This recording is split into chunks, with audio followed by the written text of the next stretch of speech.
नमस्कार, मैं हूं रत्ना और आप देख रहे हैं सी न्यूज भारत। आए रुक करते हैं महाराष्ट्र बुलेटिन की ओर। बात होगी अहिल्यानगर की, जहां पैसे के लेन देन के चलते भांजे ने मामा को मौत के घाट उतार दिया। साथ ही बात होगी गढ़चिरौली की, जहां प्रोजेक्ट उड़ान के तहत पुलिस द्वारा आयोजित सामान्य ज्ञान प्रतियोगिता का अंतिम चरण संपन्न हुआ। तमाम खबरों पर विस्तार से चर्चा करेंगे महाराष्ट्र बुलेटिन में। अहिल्यानगर के करजत गांव में हनुमंत गोरख घालमे की हत्या उनके भांजे तेजस रामदास अनभुले ने पैसों के लेन देन को लेकर की थी। मृतक ने बार बार पैसे मांगने के कारण आरोपी गुस्से में आकर किसी कठोर वस्तु से वार कर मामा की हत्या कर दी। स्थानीय अपराध शाखा एलसीबी ने 15 दिन की जांच के बाद आरोपी को हिरासत में लिया और उसने हत्या की बात कबूल की। आरोपी के खिलाफ करजत पुलिस थाने में हत्या का मामला दर्ज है और आगे की जाँच जारी है। अहिल्यानगर से सी न्यूज संवाददाता अमर घोड़के की रिपोर्ट। अहिल्यानगर से ब्यूरो चीफ अमर घोड़के की रिपोर्ट। धुले जिले के कलेक्टर कार्यालय में गार्डियन मिनिस्टर जय कुमार रावल की अध्यक्षता में जिला प्लानिंग कमेटी की बैठक हुई, जिसमें 2026-27 के लिए 472.66 करोड़ रुपए के ड्राफ्ट प्लान को मंजूरी दी गई और इसे राज्य स्तरीय कमेटी को भेजा जाएगा। बैठक में सांसद, विधायक, कलेक्टर, पुलिस और विभिन्न विभागों के अधिकारी मौजूद थे। जय कुमार रावल ने जिले के लिए 100 दिन का डेवलपमेंट प्लान तैयार करने के निर्देश दिए, जिसमें टूरिज्म, इंडस्ट्री, एग्रीकल्चर, एजुकेशन और इंफ्रास्ट्रक्चर विकास, इंडस्ट्रियल ग्रोथ, तालाबों में मछली के बीच MRI मशीन की व्यवस्था, किलों और मंदिरों का डेवलपमेंट और पुलिस स्टेशन निर्माण शामिल हैं। बैठक में पिछले साल के खर्च की समीक्षा की गई, जिसमें सामान्य योजना, अनुसूचित जाति और आदिवासी उपयोजना के फंड और व्यय की जानकारी दी गई। सभी विभागों को फंड का समय पर उपयोग और नए कॉन्सेप्ट लागू करने के लिए निर्देश दिए गए। आपण घेतली, त्याच्यामध्ये थोडा विलंब झाला कारण मागच्या 3-4 महिन्यापासून निवडणुकीची आचारसंहिता आहे। आता वर्ष संपायला 2 महिने 2.5 महिने बाकी आहेत आणि म्हणून वेगाने सगळे काम सुरुवात करण्यासंदर्भात सांगितलं। विशेषतः जिल्हा प्रशासनाच्या माध्यमातून ज्या प्रशासकीय मान्यता आहे जवळपास सगळ्याच मंजूर झाल्या, पण सगळ्या कामांचा आढावा घेऊन वेगाने धुळे जिल्ह्यामध्ये काम झालं पाहिजे। थोडंसं आमदारांमध्ये नाराजगी सुद्धा आमदारांनी सगळ्यांनीच व्यक्त केली की राज्याच्या वित्त विभागाकडनं धुळे जिल्ह्याला पाहिजे तसा न्याय मिळत नाहीये, दरवेळेस आम्हाला कमी निधी मिळतोय। धुळे जिल्हा हा थोडासा मागे राहिलेला जिल्हा आहे, त्याच्यामध्ये निधी आम्हाला लागणार आहे, परंतु सातत्याने आमच्याकडे निधी कमी होतोय आणि म्हणून चिंता व्यक्त केली। मागच्या वेळेस 348 कोटीचा बजेट होता, यावेळेस केवळ 292चाच बजेट करायला लावला, अर्थात तो प्राथमिक आहे, पण आमची अपेक्षा होती की यावेळेस 350 कोटी हा राहिला पाहिजे, त्याच्या व्यतिरिक्त काही ना काही आपल्याला मिळालं पाहिजे। म्हणून जिल्ह्याची जनता ही अत्यंत आतुर आहे। 2 तालुके दुष्काळग्रस्त आहेत, 2 तालुके आदिवासी बहुल आहेत आणि मग जिल्ह्याच्या मध्ये विकासासाठी फार मोठा अनुशेष आहे।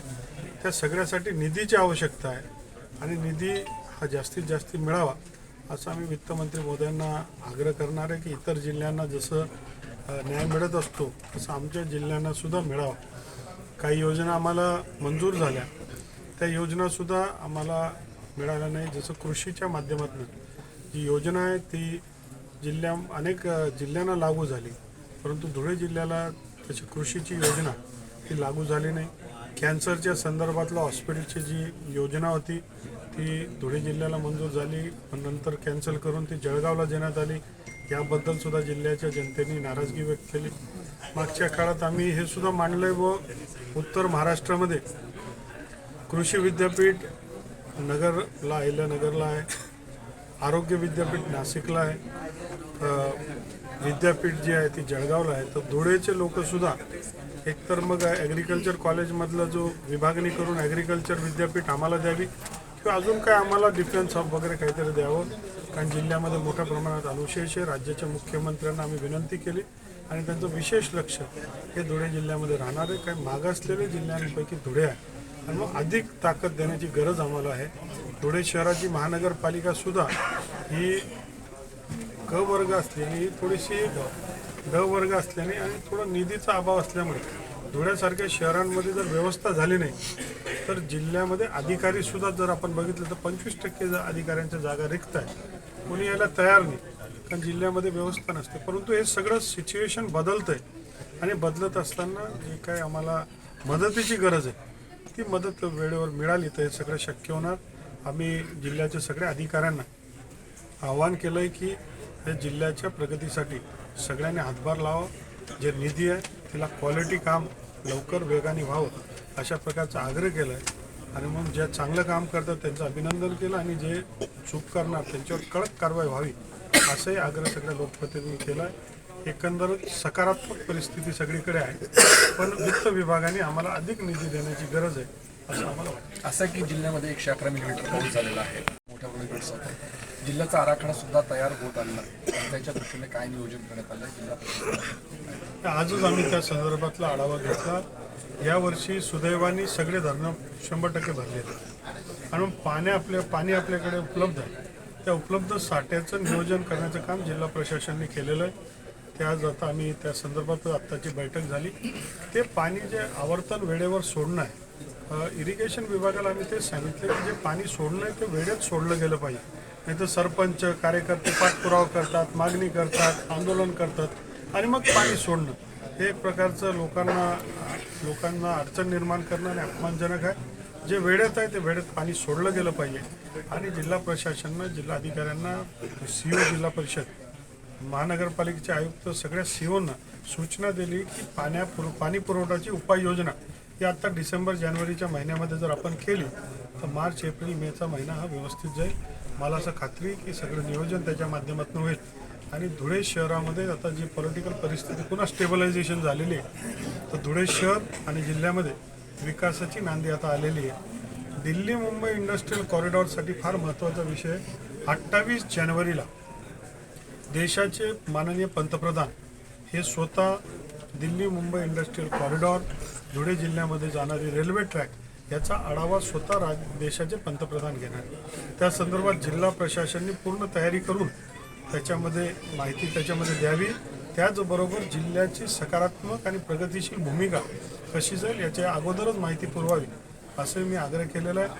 दिल्ली-मुंबई इंडस्ट्रियल कॉरिडॉरचा टप्पा 2 त्याची सुरुवातीचा एक प्रकारचा संकेत आपल्याला मिळतोय आणि ती सुरुवात म्हणजे धुळे जिल्ह्याचा विकास हा 100% होणार. जगाच्या नकाशावर धुळे जिल्हा पोहोचणार. त्या गोष्टीसाठी आम्ही आतुर प्रयत्न आमचा सगळ्यांचा आहे. आणि देशाचे पंतप्रधान स्वतः 28 जानेवारीला ज्यावेळेस आढावा घेणार आहे त्याचं महत्त्व आम्ही सगळेजण समजतो. मी त्यांचं मनापासून आभार व्यक्त करतो.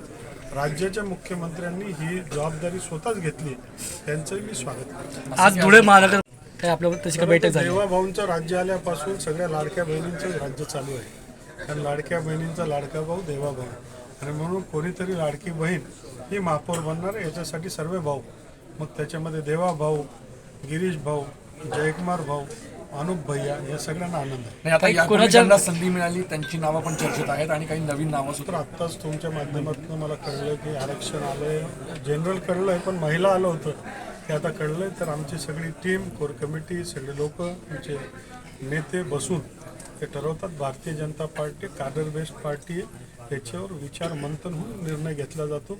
कोणी नेता असा प्रमुख किंवा मालक नसतो.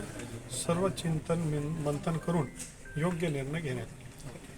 धुले से सीनियर संवाददाता नीलेश परदेशी की रिपोर्ट। धुले में आराध्य देवता गणपति का माघी जन्मोत्सव इस साल उत्साह और भक्ति के साथ मनाया जा रहा है।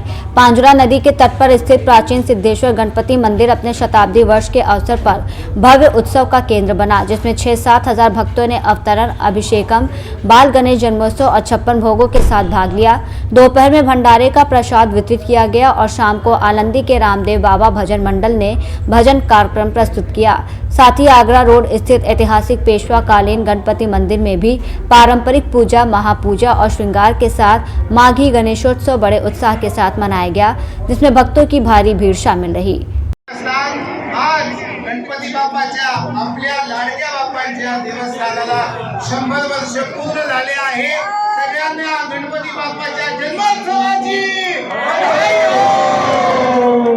सगळ्यांना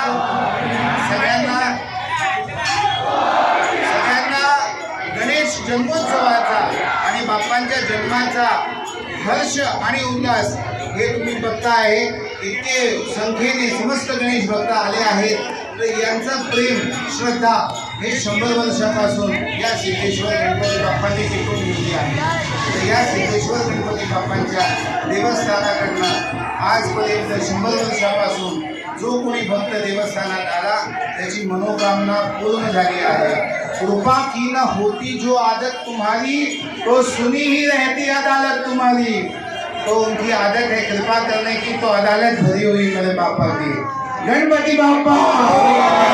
हा सिद्धेश्वर गणपती मंदिर धुळे तुम्ही बघताय की गणपती बाप्पांच्या जन्मोत्सवाचा इतकं हर्ष आणि उल्हासाने समस्त धुळेकरांनी प्रतिसाद दिला। कणाकणाने समुद्र भरतो असं ऐकलंय, कण कण से बिंदू से सिंधू बनता है। तो असं कण कण सगळ्यांनी एक एक व्यक्तीने आणून भंडाऱ्यात सहभाग केलं आणि हा भंडारा 2000 किलो तांदूळाने इतक्या भव्य प्रमाणात होत आहे। कमीत कमी 1 लाख लोक जेवू शकतात अशी व्यवस्था करण्यात आली आहे। सकाळी जन्मोत्सवानिमित्त गणेश याग याचं आयोजन करण्यात आला। 9 ते 12 वाजेपर्यंत गणपतीचं गणेश यागाचं आयोजन झालं। गणेश याग आटोपल्यानंतर 12 वाजता महाआरती, आरतीसाठी गावातले सर्व नगरसेवक अल्फा भाभी आले। अनु भैया स्वतः म्हटले की मी येऊ शकत नाही। राजवर्धनजी कदमबांडेपासून तर सर्व जितकेही राजकारणात असो, पदाधिकारी असो, गव्हर्नमेंट जॉबला असो, प्रत्येक व्यक्तीने हाजरी लावून गणपती बाप्पांचं स्वागत केलं आहे। कृपा की न होती जो आदत तुम्हारी, तो सुनी ही रहती अदालत तुम्हारी। त्यांची कृपा करण्याची आदत आहे, सवय आहे, म्हणून समस्त भाविक इथं नेहमी येत असतात। तर भगवंताच्या चरणी येऊन प्रत्येकाची मनोकामना सातत्याने पूर्ण होत आहे। तर या देवस्थानाला इतकं दैवत्व प्राप्त झालं है, जहाँ बहुत अधिक प्रमाण में भक्ति होती है वह भगवान को उपस्थित होना पड़ता है। तो इतक्या अधिक प्रमाणापासून 100 वर्षापासून सतत अविरत नित्य नियमाने पूजा, होम, हवन, यज्ञ या गणपती बाप्पांच्या चरणी जे जे उत्सव असतात, जे जे महत्त्वाच्या तिथी असतात, त्या दिवशी त्यांचं सिंदूर लेपनपासून तर अभिषेकापर्यंत, स्वच्छतापासून तर धार्मिकतेपासून, मंत्रशक्तीपासून सगळ्या गोष्टीचं लक्ष ठेवलं जात आहे 100 वर्षापासून। तर इतक्या सातत्याने जिथं सत्कर्म होत असेल त्या देवाला चैतन्य प्राप्त होतं। आमची 5वी पिढी इथंच, मी 5वी पिढी आहे। माझे पंजोबांचे वडील मन्नालालजी बलदेवजी शर्मा, त्यांचे सुपुत्र मदनलालजी, मग त्यांचे सुपुत्र मनोहर मुकुंदलालजी, मग त्याच्यानंतर आम्ही 4थी 5वी पिढी आलो। या 100 वर्षाच्या प्रवासात अनेक घटना घडल्या, खूप संकटही आले, पण ग्रामवासी समस्त ग्रामस्थांनी खूप गणपती बाप्पांचं आशीर्वादाचा लाभ घेतला आणि जे जे संकट आले गणपती बाप्पांनी प्रत्येकाच्या जीवनात ते संकट जे आलेले आहे ते नष्ट केले आणि इथं येऊन सर्वांची मनोकामना पूर्ण होते, म्हणून या देवस्थानाला देवत्व प्राप्त झालं आहे।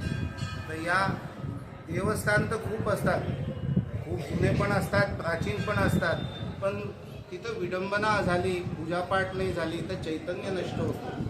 इथं चैतन्य भगवंताने आमच्याकडनं, आमच्या कुटुंबाकडनं 5 पिढीपासून टिकवून ठेवलं आहे। या बाप्पाकडनं प्रार्थना आहे की असंच सतत आमच्या कुटुंबाला आपल्या चरणी ठेवा आणि अशी शक्ती द्या की सतत तुम्ही घडवून घ्यायची सेवा घडत असेल।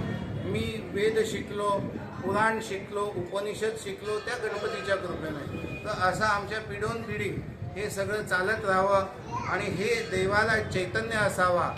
समस्त ग्रामवासींना या वस्तूचं लाभ व्हावं आणि प्रत्येकाची इथं आल्यावरती मनोकामना 1,00,000% पूर्ण होईल अशी ग्वाही मी देतो।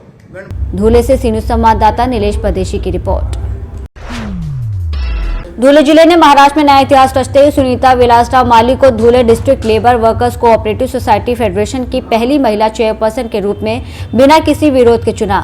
इस ऐतिहासिक चुनाव में चेयरमैन और वाइस चेयरमैन पदों पर महिलाओं का चयन पारदर्शी और दोस्ताना माहौल में हुआ। सुनीता माली ने मजदूरों के मुद्दों को प्राथमिकता देने और फेडरेशन के काम को और बेहतर बनाने का संकल्प जताया। धुले से सी न्यूज़ संवाददाता नीलेश परदेशी की रिपोर्ट।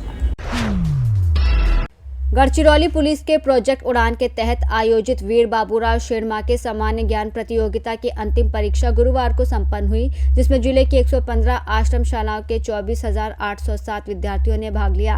प्रतियोगिता 5 महीने तक प्रयास उपक्रम के तहत संचालित हुई, जिसमें छात्रों को व्हाट्सएप के माध्यम से प्रतिदिन 10 सामान्य ज्ञान प्रश्न भेजे गए और अभ्यास कराया गया। अति दुर्गम भामरागढ़ उपविभाग के 2396 विद्यार्थियों की भागीदारी विशेष रही। प्रतियोगिता में उत्कृष्ट प्रदर्शन करने वाले छात्रों को प्रमाण पत्र, स्मृति चिन्ह और नकद पुरस्कार से सम्मानित किया जाएगा। अपर पुलिस अधीक्षक गोकुल राज ने शालाओं का दौरा कर मार्गदर्शन किया, जबकि जिले के सभी उपविभागीय अधिकारी, शिक्षक और पुलिस कर्मचारी इस उपक्रम की सफलता में योगदान देने वाले रहे। गढ़चिरौली से सी न्यूज़ संवाददाता चंद्रशेखर पुलगम की रिपोर्ट। जालना नगर निगम के पहले महापौर पद पर सस्पेंस खत्म हो गया है। आरक्षण की घोषणा के अनुसार ये पद अनुसूचित जाति महिला के लिए आरक्षित किया गया है और इससे कई दिग्गज नेताओं की उम्मीदों पर पानी फिर गया है। बता दें कि जालना नगर निगम चुनाव में भाजपा ने 65 में से 41 सीटें जीतकर स्पष्ट बहुमत हासिल किया है, लेकिन अब सबकी नजर इस बात पर है कि मेयर की कुर्सी किसे मिलेगी। आरक्षण के चलते भाजपा नेता भास्कर दानवे, सुशीला दानवे, संगीता गोरंटियाल और अक्षय गोरंटियाल जैसे बड़े नामों की दावेदारी खत्म हो गई है। अब एडवोकेट रीमा संदीप खरात, प्रभाग 14, श्रद्धा दीपक सालवे, रूपा संजय कुरील, वंदना अरुण मगरे महिला पार्षद मेयर पद की रेस में हैं। इन चारों में से किसे जालना की पहली महापौर बनने का ऐतिहासिक मौका मिलेगा, ये देखना अब दिलचस्प होगा। जालना से सी न्यूज़ संवाददाता शब्बीर पठान की रिपोर्ट। महाबलेश्वर नगर पालिका में नासिर यूनुस मुलानी निर्विरोध उप नगर प्रमुख चुने गए, जबकि नगर सेवक पदों के लिए किशन शेर शिंदे नेशनल कांग्रेस और सीए मिलिंद मारुति ढेबे नगर विकास अघाड़ी को नामित किया गया। नवनियुक्त पदाधिकारी शहर के विकास, पर्यटकों के लिए सुविधाएं बढ़ाने, इको सेंसिटिव जोन का संतुलन बनाए रखने और पानी, सड़क और स्वच्छता जैसी स्थानीय समस्याओं के अस्थायी समाधान पर जोर देंगे। चुनाव से शहर में उत्साह का माहौल है और जनता इस जनमुखी नेतृत्व से सकारात्मक बदलाव की उम्मीद कर रही है। सतारा से सी न्यूज़ संवाददाता शान परवेज डांगे की रिपोर्ट। बुलेटिन में फिलहाल इतना ही। देश और दुनिया की तमाम बड़ी खबरों के लिए आप देखते रहिए सी न्यूज़ भारत।